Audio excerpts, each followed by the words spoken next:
Quentin Tarantino might be one of the most well-known film directors out there, and he certainly has acquired a style of his own. In this video, we're going to take a look at what defines Tarantino's trademarks as a filmmaker and where he got his inspiration.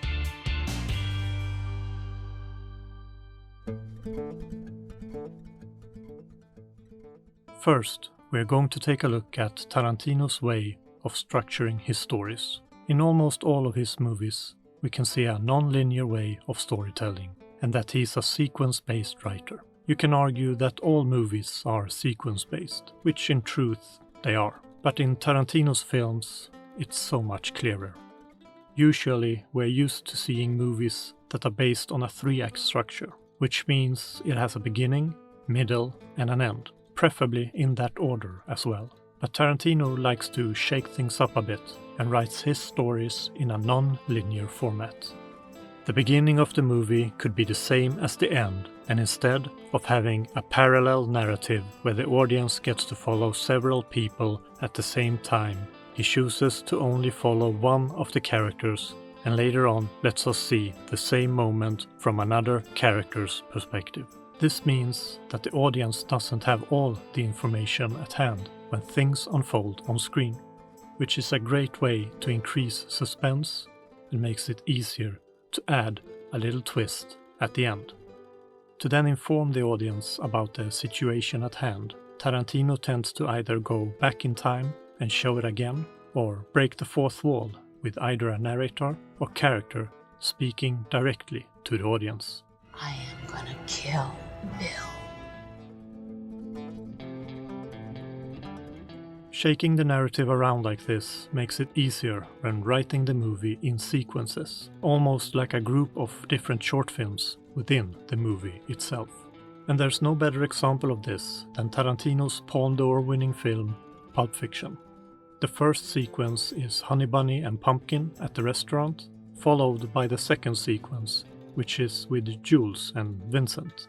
Then we jump to the Butch sequence, with Jules and Vincent arriving in different clothes. Then we have Vincent and Mia back to Butch, and finally back to Jules and Vincent, together with Honey Bunny and Pumpkin where the movie started. A number of sequences, all with their own beginning, middle and end, that tie the movie together when seen as a whole. I think we should be leaving now.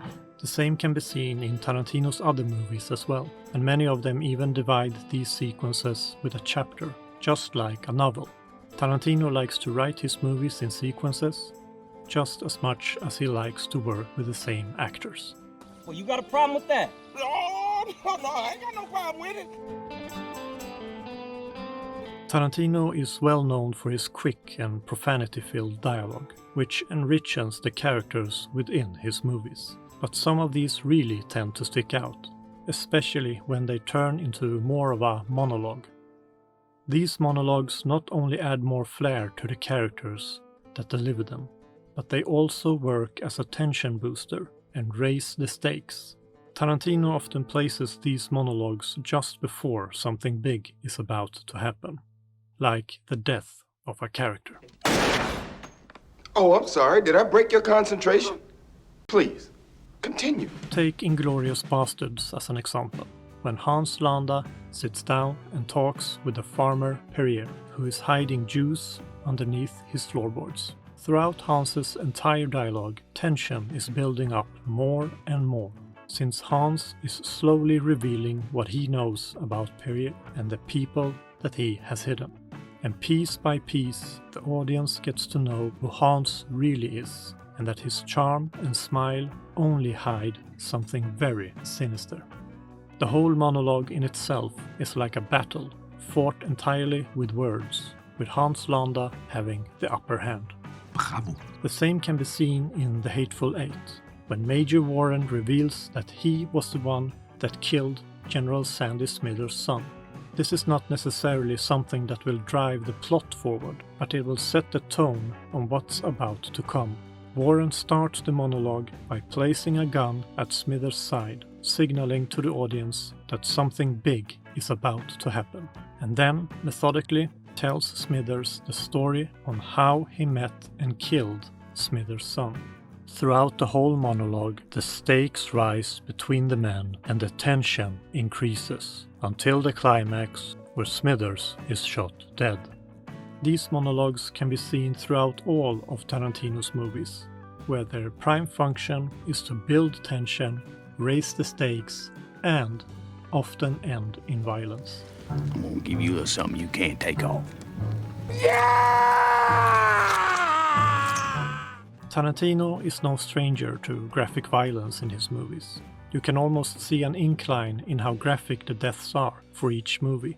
Reservoir Dogs, Pulp Fiction and Jackie Brown are all pretty standard when it comes to how graphical the deaths are, even though they do contain a lot of blood. But starting with Kill Bill, we definitely jump up a notch, and after that he just tries to surprise us more and more for each movie. And it's often when you least expect it. Sure, you might suspect that someone will die, especially if a tension-rising monologue just occurred. But the way it will happen might surprise you.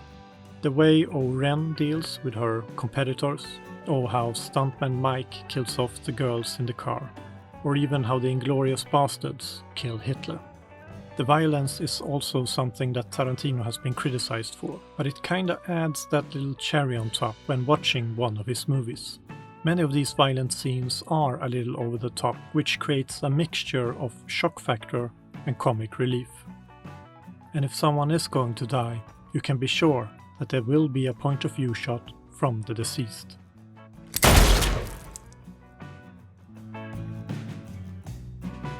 Many of Tarantino's movies pay homage to not only a specific genre, but to other films as well. In some movies, you can clearly see what Tarantino is taking his inspiration from, like Death Proof, which is an homage to the old grindhouse and exploitation movies that could be viewed in rundown theaters in the 60s and 70s. In fact, most of his movies take inspiration from other films from this era, but not necessarily the same genre. They are a mix of movies from different genres and countries. Kill Bill takes inspiration from movies such as Lady Snowblood, Thriller, and Sergio Leone's spaghetti western. Pulp Fiction has seeds of inspiration such as the French movie Band Apart and the Italian movie Black Sabbath. The same can be said about the rest of his movies, that all take inspiration from more obscure films that could be seen in the 60s and 70s that Tarantino has molded into something of his own creation, and, in some cases, even casted actors from said era and genre for his own movies. Nowadays, you could even say that Tarantino's movies are their own genre, their own universe, thanks to such a wide inspiration of movies that no longer get produced. Tarantino has managed to encapsulate these forgotten genres that only survived because of old, cheap rundown cinemas and in some form the VHS era, and turned it into something else, something bigger, something Tarantino. You got something to say, mate, you say it. But he not only takes inspiration from foreign films, he also takes inspiration from Hollywood classics as well, often recreating shots from those movies or paying tribute to them by letting characters reference them in their dialogue, which reflects Tarantino's love and passion for cinema. Clark Kent is Superman's critique on the whole human race. Thank you for watching. If you liked what you've just seen, then please like and subscribe. If I missed anything, please let me know in the comments below. Oh, and two more things. Bare feet in French. Salope! Il est à vous? Oui.